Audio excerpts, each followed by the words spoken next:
What's up, guys, and welcome back to another episode of the Cervantes Podcast. Joining me today to shine a light and celebrate Black men in sports journalism and radio is rising junior journalism major with a sports media concentration at Hofstra University, award-winning associate sports director at 88.7 FM WRHU, host of his own digital sports show, Yaw Bonsu, member of the National Association of Black Journalists, and intern at NBC4 New York, Yaw Bonsu. How are you doing today, Yaw? Doing better after that intro. You see, that's what we call doing your research. You probably just went to my LinkedIn anyways, but that's still research nonetheless. I put everything on my LinkedIn. So I'm doing great right now. Thank you for asking. How about yourself? Yeah, I'm good. Thank you for being here. I appreciate you taking the time out for you. So you transferred from Syracuse University in May 2021 and immediately got involved in WRHU, Hofstra University's three-time Marconi Award-winning college radio station. What attracted you most about the Lawrence Herbert School of Communication, and why was it important for you to join WRHU? I mean, what attracted me, it was really my only choice, Hofstra University, and usually I'm not a radio guy, so when I looked at WRHU, I looked at it as, well, this is the strongest thing. This is the strongest media outlet on Long Island for students. So even though I want to be a TV guy, WRHU is the way to go, because who knows, it could open up opportunities in that realm, right? So I think that's what really attracted me to WRHU. And why was it important to join it? Well, because I want to do journalism for the rest of my life. I know that for a fact now. I'm locked into it. So for somebody that wants to do broadcast journalism, you have to do everything that broadcasting at Hofstra. And right now, WRHU is the place to be for any student journalist, in my opinion. That's not a knock against other organizations. I just think WRHU is a 24/7 running factory. So I think we do it better than anybody else. I completely agree. And that's one of the reasons why, even though I was kind of late in joining, I definitely wanted to be a part of the station and get my feet wet and learn as much as I can, because I see the community and how hard you guys work and how much you guys have to offer. And I like that, I love Heat Network, but I like that I was trained and like I'm equipped with the tools to do my best at the station if I choose to stay and like transition to be a community volunteer. But I like that, a sense of community, the training class, and you guys put nothing out but the best. So I think I totally agree with what you said about that, for sure. Yeah. I mean, we show it each and every day. I mean, you mentioned the award-winning, PCLIs, folios, New York State Broadcast Association. WRHU wins it all, right? And I think, some people may look at WRHU and it's like, oh, I want to do TV, so why would I join a radio station? Well, you're talking to a guy right now, Cervantes, who wants to do TV and only TV. But through WRHU, I had the opportunity to build a TV reel. And, we could get into that if you want. That's a whole long thing in and of itself. But yes, a radio station helped me get a television reel. So I think WRHU helps me in all facets of journalism, not just radio. At WRHU, you are the associate sports director, where you manage over 80 sport department members for assignments, talk show programming, and sports updates. You oversee radio operations for the New York Islanders, Long Island Nets, New York Riptide, and more. What do you love most about your position? Working with Pete Silverman. Pete Silverman's a genius. I mean, there's no other way to go about it. He's worked for MSG. He's worked for MSG, the Rangers, the Knicks, CBS, ESPN. Wow. So he knows the stuff. So he's to me the best mentor I've had. So working with him has been the best thing. And you go to so he's your mentor. You go to him for advice. And was he one of the ones that inspired you to work your way up to associate sports director? I mean, I always knew I wanted to do that once I transferred. That was the first goal I had. Okay. I remember when I transferred, I texted the current sports director, Andrew Bacciagalupa. I told him, how did somebody get in your position? And that was actually a year ago. June 1st was the year anniversary of me joining the station. Wow. Okay. So I said, Bach, how does somebody get into the position that you are currently in? And how can somebody work up to that? And he told me what I have to do. And believe it or not, I went above and beyond, and that's what I did. So Pete didn't really inspire me, but he's helped me grow in a lot of ways. Then in that role, he's helped me. I send him every bit of work I do, radio or TV. He gives me feedback, and then we go from there. So he's that dude. So if you're talking about what's the thing I enjoy most, it's him. It's him. Okay. And you do sports and news. Which one do you like more, or do you like both equally? Well, sports is news, so it's pretty much equal. So there's no liking one more than the other. Sports is news. So for me, it teaches you different things. Sports, I get more interviewing skills. I get to be more personable with people. I get to have more of an opinion sometimes. But news, it's no opinion. You stick to the facts and you report more, and you kind of work on your anchoring more. It's two different facets. They're not exactly parallel to the point where I can compare the two. So I like to just say that sports is news, and whatever skills you learn in one, you can learn in the other. Okay, interesting. I didn't think about it like that. Interesting. What has been the most challenging part of your position? Oof, challenging. I think it hasn't been a hard position, honestly. I mean, it's not hard at all. I mean, I think the biggest thing is just remaining level-headed and being fair to everybody. I try to, or the board and I try to invoke a environment where it's merit based. You're not going to get anything unless you've earned it, right? And I think a lot of people, sometimes may get mad that they're not getting opportunities, may get mad that this thing's happening over the other, but ultimately, I think that is the thing. You just have to remain level-headed and create a merit-based environment. But even on top of that, if and now and I just thought about this, the hardest thing is maintaining a standard, right? Because you have that crowd of people who say we're just students, it's just a club. But for me, it's more than that. I'm trying to create a top level environment, an environment where industry standard work is being pumped out each and every day. Pete understands that.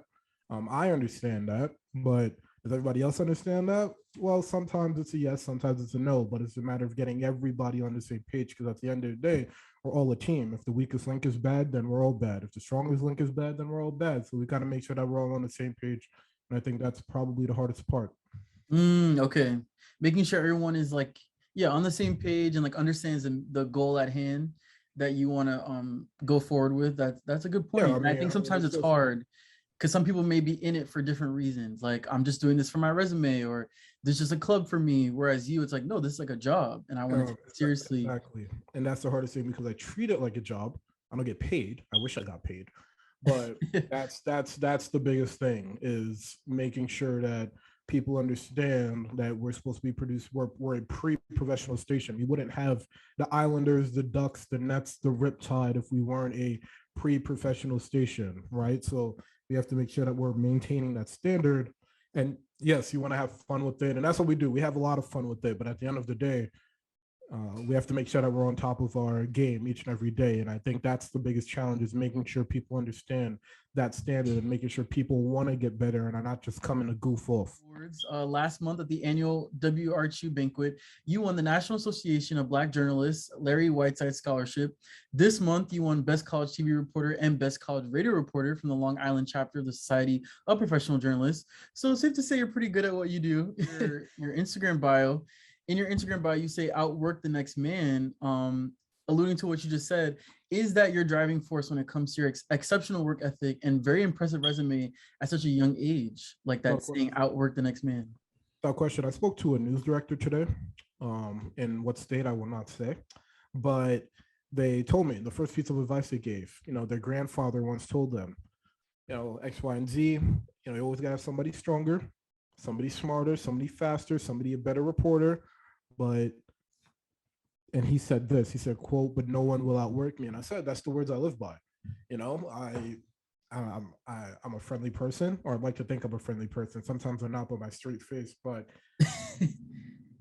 when it comes down to people my age, people that I work with at WRHU, people that I work with at Hofstra in general, I will do everything in my power to make sure that I'm the hardest working person in the room, always, because I know if I'm the hardest working person in the room, then what I can do at my best will exceed, in my opinion, each and every single person. And that's not me being cocky, because as a competitor, and yes, we're in a competitive business, as a competitor, if you don't think that you're the best at what you do, you will falter and crumble. Am I the best reporter in New York State? No, I'm not. I'm talking within my student body. I would like to think that I'm the best, because I go in every day with the mentality outwork everybody. When I'm not on air, When I'm not at an internship, what am I doing? I'm on YouTube studying ESPN broadcasters, studying reels, just searching up MMJ reels, just watching, seeing what people do great, seeing what I can do, bring to my game. So yes, is that my driving force? Absolutely, because without that driving force, I am nothing. And outworking the next man, or and 2022, the next woman too. That's the world. That's the world. If I'm not doing that, then I have no purpose. Yeah, it's important to study your craft. And I think we hear rappers say that, like, I'm the best, and you may not be the best out of everyone, but you should think that you're the best, and you should work hard and put all that you can in whatever it is you do, whether it's music, whether it's radio, TV like us, whether it's a sports, whatever it is, you should put your best foot forward. I totally agree with that.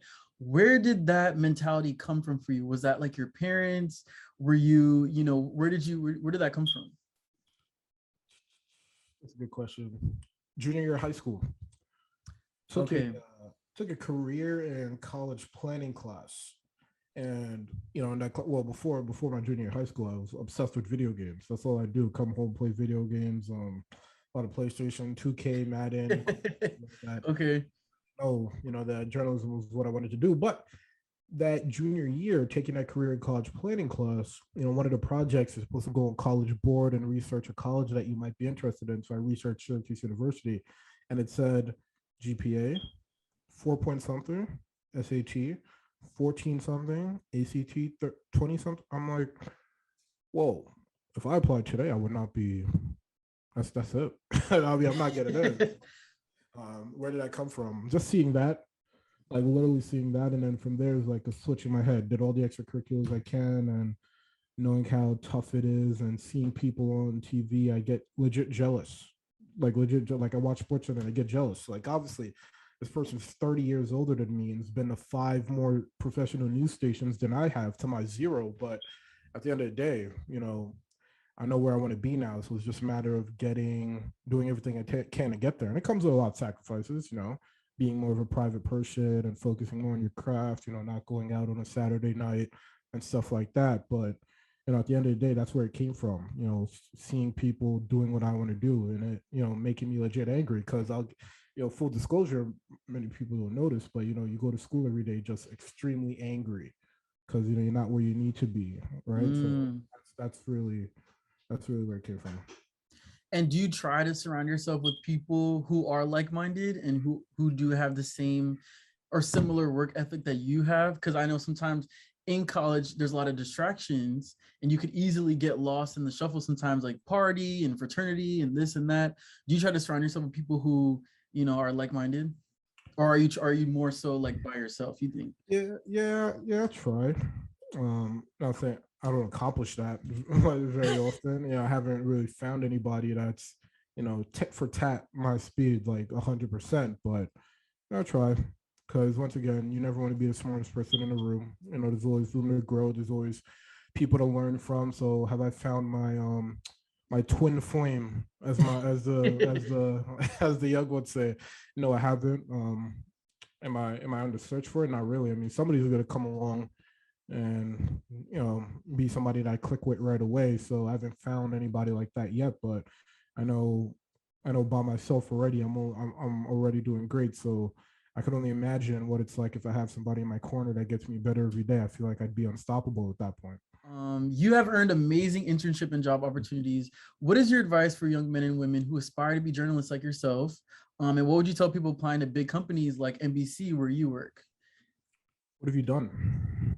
I mean, when you're applying for these, it's just a matter of, what can you show? What have you done at your school?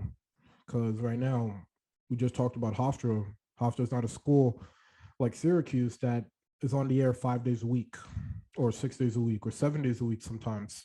It's not. So are you complacent? You just sit down there and complain, or do you do something about it? So I think my advice would be, first, you have to have some type of experience, right? So right now I have a iPhone, as you can see on the screen. For our audio listeners, you don't see this, but this iPhone can shoot a package, a minute 30 package. You don't need the Canon 90D, the $2,000 camera that I bought. You have one lens here, one lens here, one lens here, or you need lighting, or there's a flash here, you need a pan. oh wow, look at my arm that still doesn't look at Right. it right there, right? So it's always possible. So I think in 2022, there's so many different avenues to get what you need to get done that I would make sure that I have some type of body of work or some type of thing that separates me from everybody else. I don't even know what my thing is personally that separates me from everybody else. I'm still in the search for that. That's the big question I always ask a newsroom leader is like, what separates good from great, great from phenomenal, and phenomenal from all Hall of Fame status. So for me, the biggest piece of advice, find a way to make it happen. That's really all it is. I mean, anything's possible, and by the grace of the man above, because I'm a God fearing guy. By the grace of Yeah. the man above, it's all possible. Yeah, use your resources. If you can't afford to buy like that expensive camera, like y'all said, you could always use your phone.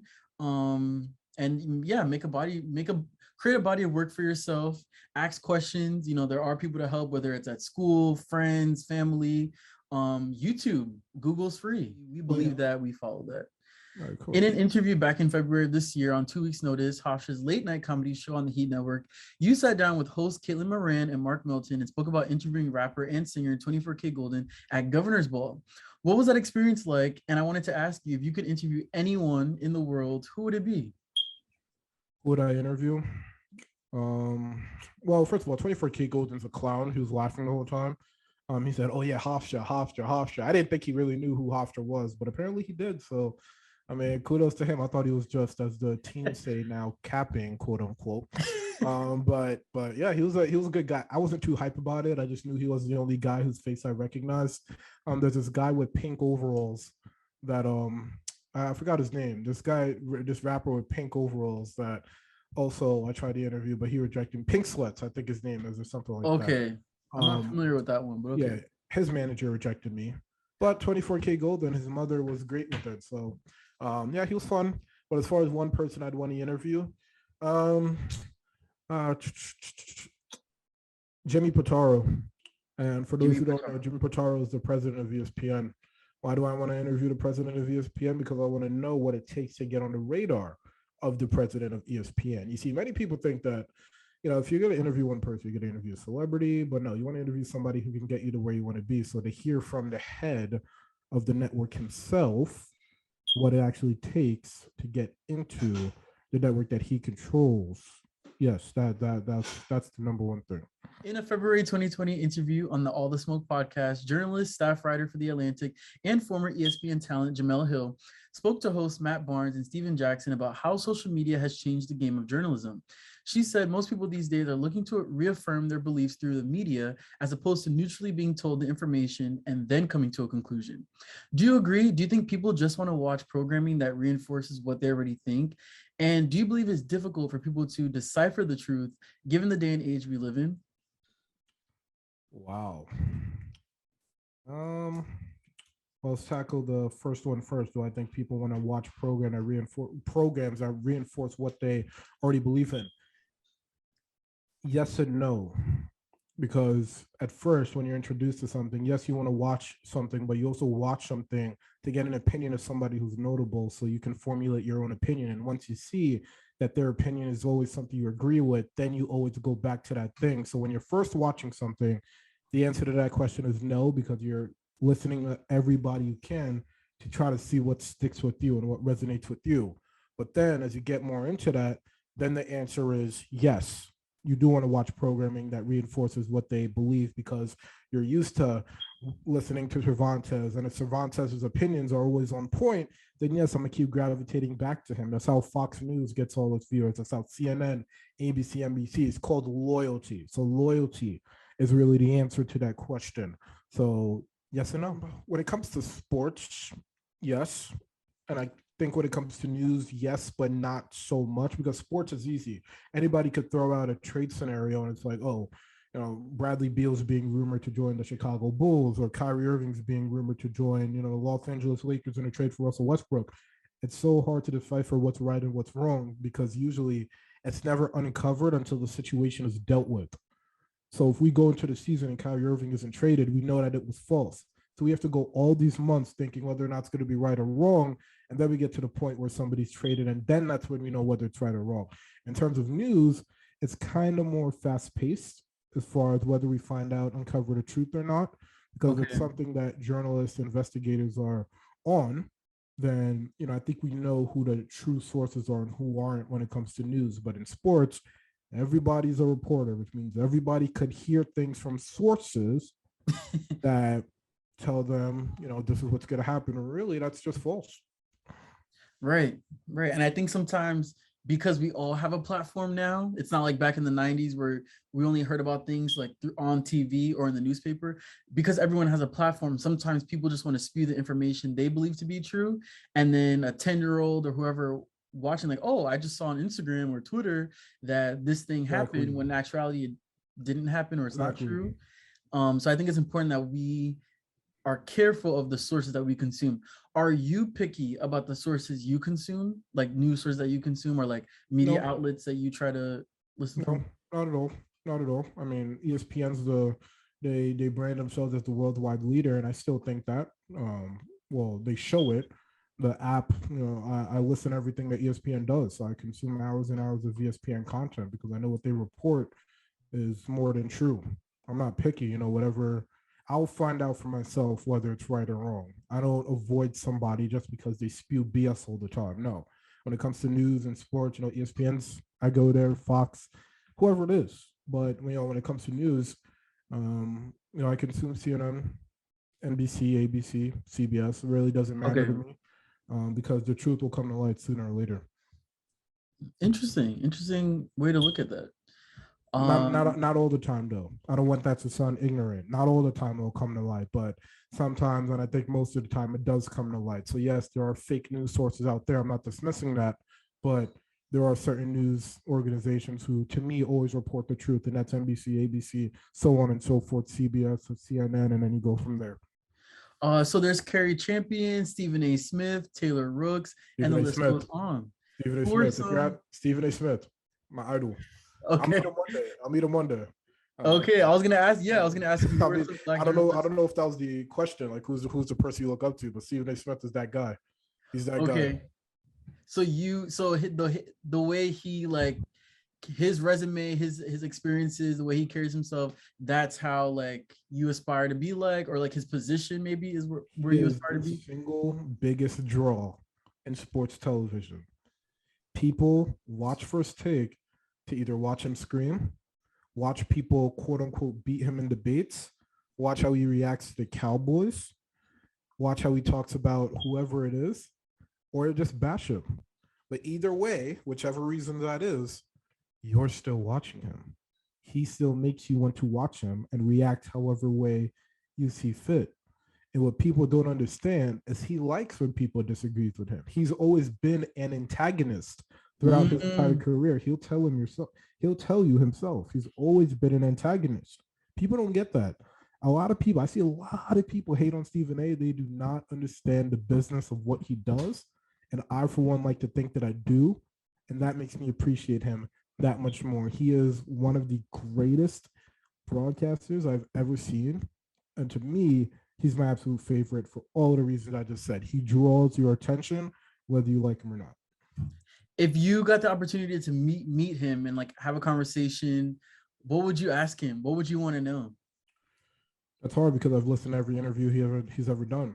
I know he's from Hollis, Queens. His mother is the greatest person he's ever known. He was at ESPN and left ESPN. He even he's done news before. He's done Sirius XM with Mad Dog Sports Radio.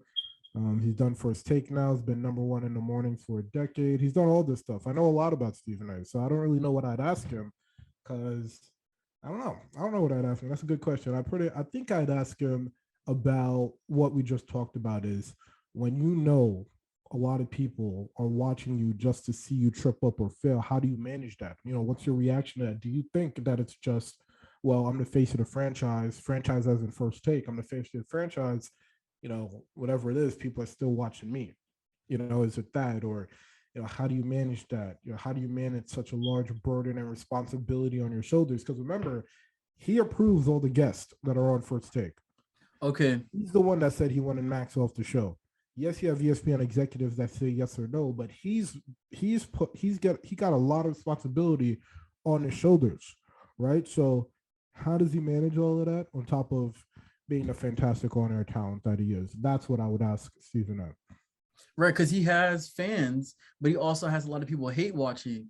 So that's very interesting. Like, how do you juggle that as a talent, like an on-screen He talent? definitely has more haters than fans. I personally think he has more haters than fans. I mean, Okay. follower count does not equal your fan count. It's just that simple. It's just that simple. Okay. Okay. Do you think that he's doing it on purpose to antagonize, No, or is that just how he is? that's how he is. That's how he Okay. is. He's been that way his whole career. People don't understand. He's been I think it's been 28 years. He's been a sports journalist. He's always been this way. He's always been this way. So you're gonna disagree with him, and it's just that simple. And he sticks to his opinion. He's a straight shooter. He says it like he is, and he means what he says, and he says what he means. So he doesn't do it for ratings. He doesn't do it on purpose. I'll defend him, even though he doesn't know what I look like, doesn't know a name, I'll defend that to the death. And I hope one day I'm sitting across from him and I can even give him that work at the first desk at the first take table. Oh, so your internship at NBC for New York. Can you tell us about what you do there? What assignments you've done so far? Yeah, so I worked with some of the best in the business. It's just that simple. Linda Beccaro, consumer reporter, Emmy winner, Doreen Geiger, Peabody Award winner, Emmy winner, producer.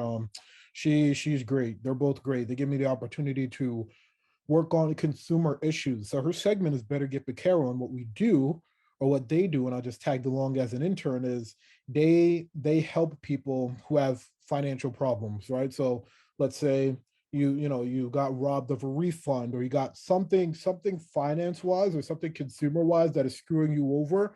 That is what we help with. You send in a request and we try to help you based on whatever the circumstances are. And I think being a part of that process, it not only makes you more human in a way, because you get to learn, okay, this is how this is done, or this is how you can help somebody out, this is how you communicate with certain people, because not everybody's the same.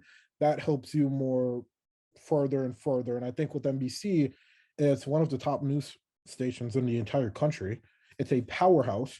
And Wow. yes, I work with Doreen and Linda, but you're also in a realm full of some of the best reporters and anchors in the entire country. So the fact that I can look to my left to connect with that person, look to my right, connect with that person every day for the summer, Monday through Friday, it's a phenomenal thing. And that is not something I take for granted one bit. That's amazing. That's amazing. Did you have your eyes set on that internship for a while? Yeah, as soon as it came out, I applied. I mean, I heard from a friend of mine and somebody I used to work under actually at WRHU, Kate O'Brien. She told me how much she liked her NBC News experience, and I was like, all right, so I'm gonna mess around and apply myself. So let's see what happens. And then I applied for the local stations, and then there you have it. I applied, I interviewed, and I thought I was actually going to be at a disadvantage because I'm a sophomore, and when you have juniors and seniors applying, that could put you at a disadvantage. But for me, I didn't. It worked out to your favor. Yeah, Yeah. it worked out in my favor. So what did they see in me? I couldn't tell you for the life of me, but I don't got to ask that question because I'm already into the internship. So it's been such a blessing to be a part of that professional experience, because we talked about all the stuff with TV at Hofstra already. So be in a place where they did not see my lack of experience there and hold that against me, that is something that is absolutely valuable. And that is something that, to me shows what you can do when you're not as complacent, so it means a lot. Right. Very rewarding, I'm sure. In like doing research for this episode, I was like watching interviews with like different Black journalists in entertainment, sports, news. Is it difficult for you being a Black journalist in oftentimes predominantly white media spaces? Or is it something that you don't really think about, so like it doesn't really affect you?